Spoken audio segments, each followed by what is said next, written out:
ప్రభువు పేరిట మీకు వందనాలు. అందరూ బాగున్నారా? కీర్తన గ్రంథం నుంచి 106వ సంకీర్తనలో 25వ వచనంలో ఒక మాట రాయబడింది.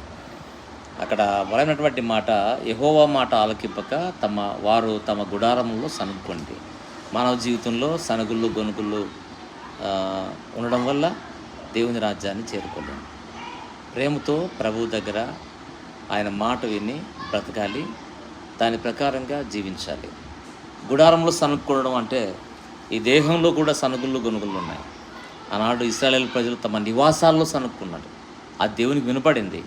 దేవుడు వారిని అనేకసార్లు పరీక్షించాడు, అందులో వారు నిలబడలేకపోయారు. పిల్లరా, గుడారం అనే ఈ దేహంలోనూ సనుగులు ఉండకూడదు, మనం నివసించే నివాసాల్లో కూడా సనుగులు ఉండకూడదు. రక్షణ సునాద గీతాలు ఉండాలి. దేవుణ్ణి మహిమపరిచే విధంగా మన జీవితాలు మహిమ తెచ్చే విధంగా ఉండాలి.